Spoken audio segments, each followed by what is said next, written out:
నమస్తే అండి, welcome to the law point. నా భర్త ఒకరితో అక్రమ సంబంధం పెట్టుకున్నాడు వివాహానంతరం. ఆ వివాహానంతరం పెట్టుకున్న అక్రమ సంబంధం ఆవిడ ఇప్పుడు నీ భర్త నా దగ్గర బంగారం తీసుకున్నాడు, డబ్బులు తీసుకున్నాడు, పొలాలు తీసుకున్నాడు, ఇవన్నీ నాకు వెనక్కి ఇచ్చేస్తే నీ భర్తను వదిలేసి వెళ్ళిపోతానంటూ బెదిరిస్తుంది.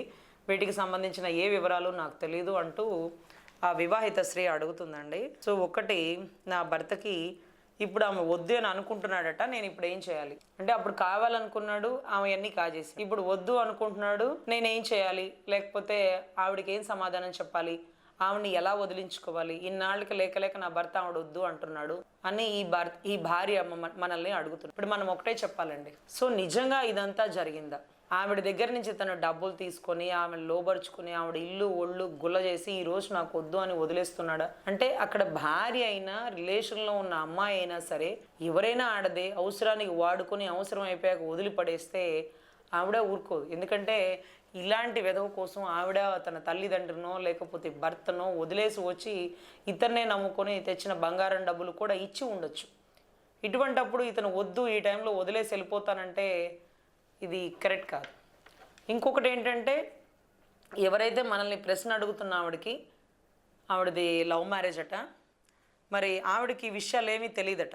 ఆవిడకి పాపం 3 పిల్లలట. కొంచెం చాలా దారుణం. ఆవిడ ప్రేమించే పెళ్లి చేసుకున్నారు, ఆవిడకి 3 పిల్లలు, భర్త ఇలా చేస్తున్నాడని ఇప్పుడే తెలిసింది. ఇక సో ఇటువంటి పరిస్థితుల్లో ఆ డబ్బులు బంగారం తెచ్చి ఇంటికే వాడా, పిల్లలకే ఖర్చు పెట్టాడా, ఇలా చాలా జరుగుతాయండి.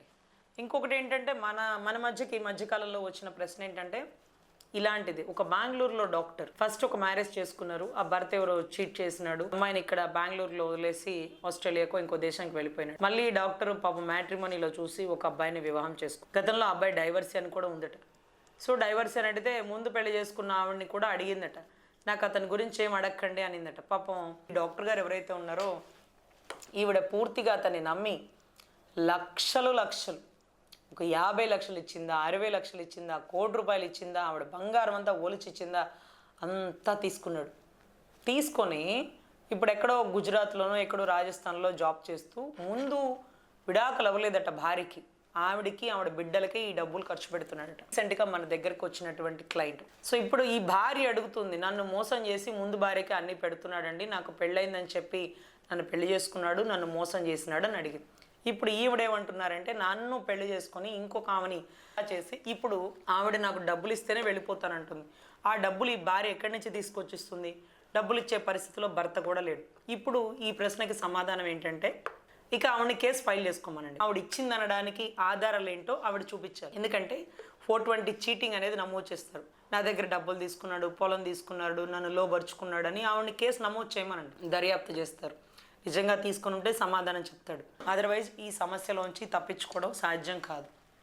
ముఖ్యంగా మీరు భార్య, మీకే డబ్బులు రూపాయి వాడలేదు, మీకే 3 పిల్లలు, మిమ్మల్ని కూడా ఇదే మాదిరిగా ప్రేమించి పెళ్లి చేసుకున్నాడు.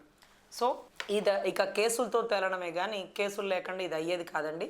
సో నేను చెప్పే సొల్యూషన్ ఏంటంటే, 100% మీరు ఎవరైతే డబ్బులు ఇస్తే కానీ ఫోన్ అంటుందో చూడండి, ఆవిడని కేసు పెట్టుకోమనండి. అక్కడ సమాధానం చెప్తారు. అంతేకాని మిమ్మల్ని బెదిరిస్తూ, మీ భర్తని బెదిరిస్తూ అక్కర్లేదు. ఆవిడ ఇచ్చిన అనడానికి ప్రూఫ్లు ఏంటి, ఆధారాలు ఏంటి అక్కడ చూసుకుంటారు. అంతేకాని మీరు మీ భర్త, ఒకవేళ మీ భర్త మనసు మారి ఇప్పుడే మీకు దగ్గర అవుతూ మీ కుటుంబానికి దగ్గర అయితే ఇది మంచి పరిణామమేగా భావించండి. కానీ నిజంగా ఆమె దగ్గర డబ్బులు తీసుకొని మోసం చేయడం అనేది చాలా తప్పు. ఒకవేళ అలా డబ్బులు తీసుకొని మోసం చేస్తే ఆవిడ పాపం కూడా మీకు మీ బిడ్డలకే. ఎందుకంటే తల్లిదండ్రులు చేసిన పాపాలు బిడ్డలకే కొడతాయి. సో ఆవిడకి ఇవ్వాల్సింది ఏమని ఉంటే, నిజాయితీగా ఆవిడ తన కుటుంబాన్ని, తన భర్తను వదిలేసి వచ్చి నిజాయితీ పరులైతే ఆమెను కూడా సెక్యూర్ చేసేటటువంటి పరిస్థితి మీ భర్త చేయాల్సి ఉంటుంది. ఎందుకంటే ఈ చోట కర్మ ఈ చోటేలాగా అతను చేసిన తప్పును అతను తప్పించుకొని వెళ్ళి పారిపోవడం అనేది కరెక్ట్ కాదని నా ఉద్దేశం.